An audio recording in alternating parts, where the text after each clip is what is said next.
while using that thing. Yeah. But yeah, I mean, really, you see a lot of people using those things, man. That's right. That's right. Things have changed, and phone kind of opened my eyes to this. So a lot has changed in a matter of about 40 to 50 years.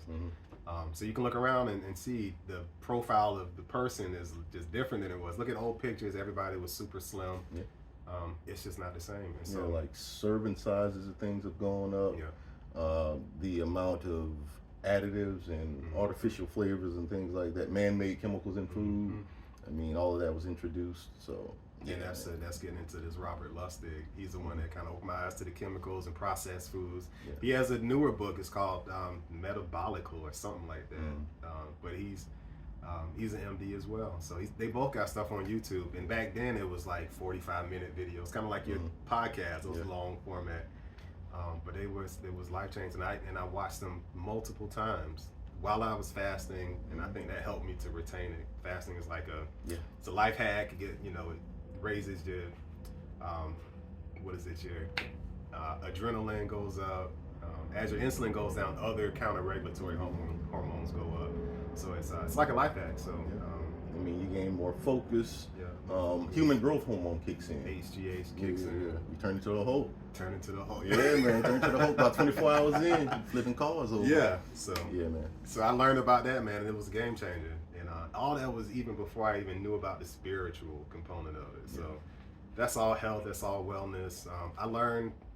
Jason Fong was able to tell me why the other ones don't work, why the other programs, and it comes down to insulin. Unless you fix the underlying insulin resistance in the liver, he's the one that said you can't exercise your liver. So you can exercise all you want, but you got to do something about the insides. And so to that point, man, I think they call, so you think about marathons, right?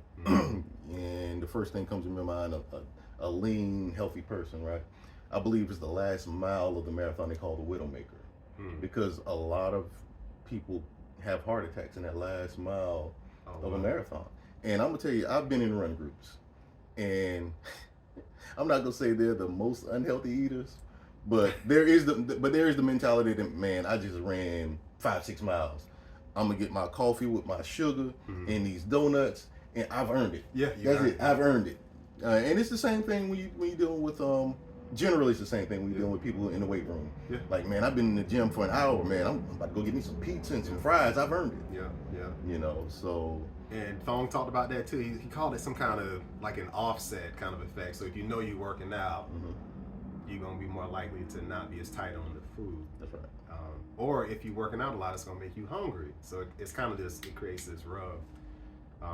But it doesn't fix the underlying problem. So until you fix the liver, I'm sorry.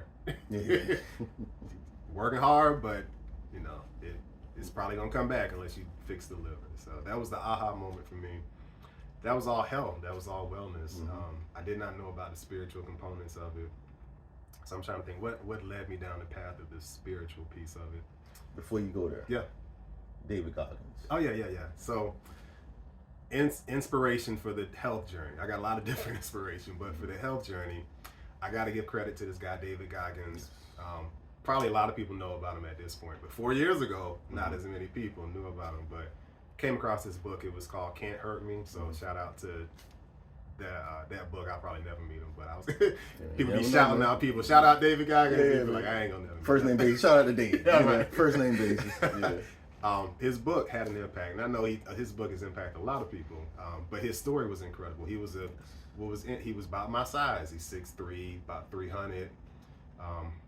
But he didn't say a lot about here's the steps I took. What I shared in the schedule was probably more than I've heard anybody really explain it.